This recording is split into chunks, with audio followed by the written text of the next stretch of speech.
Сәлеметсіздер ме, құрметті оқушылар. Бүгінгі жаңа сабағымыздың тақырыбы табалдырықты баспа, бірінші сабақ.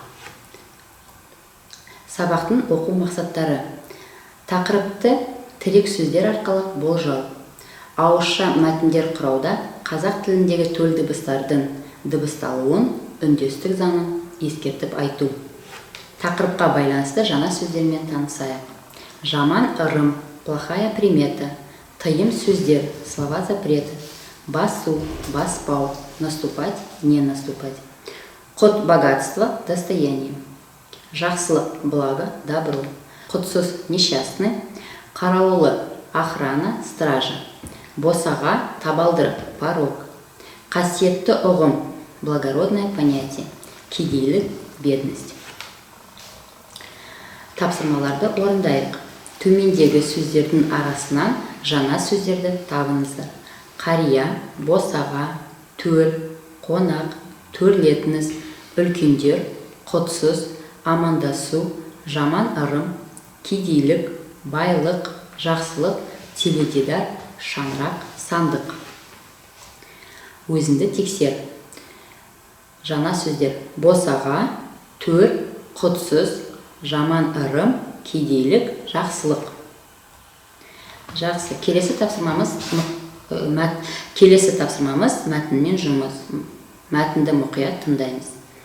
Қазақ отбасындағы дәстүрлер тыйым сөздермен де байланысты. Тыйым сөздер үлкен маңызға ие тәрбие құралы. Сондықтан қазақ халқында үлкендер жас балаларды тыйым сөздер арқылы да жамандықтан алыс, жақсылыққа жақын болуға үйреткен. Қазақ халқында табалдырық қасиетті ұғым. Ол үйдің сырты мен ішінің шекарасы, байлық пен кедейліктің де шекарасы. Табалдырық бақыт пен жақсылықтың қарауылы. Табалдырықты баспа, бақыт қашады. Табалдырықта тұрма, үйге келетін жақсылықты қайтарма. Табалдырықта тұрып, кедейлікті шақырма. Жаман ырым бастама деген тыйым сөздер жай айтылмаған. Табалдырық бақыттың белгісі. Табалдырығынан құтсыз адам аттаса, кедей боласын. Құтты адам аттаса, бай боласын. Сондықтан жас келін алғаш табалдырықтан кіргенде жақсы ырым жасалады. Оған шашу шашып, құт шақырып, оң аяғымен бісміллә деп кіргізеді. Жақсы, енді мәтінмен жұмыс жасаймыз. Мәтіннен алынған сөздердің антонимін табыңыздар. Қасиетті, сырты, төр, кедейлік, жаман, кіру, атта, оң, құтсыз, жас. Өзіңді тексер.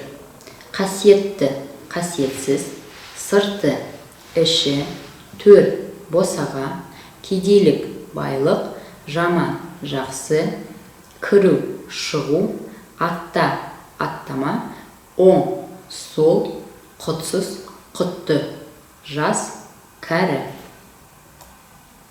Келесі тапсырмамыз: берілген сөздерге тәуелдік жалғауын жалғаңыздар.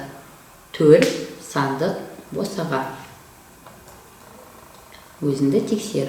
Бірінші жақ: менің төрім, сандығым, босағам.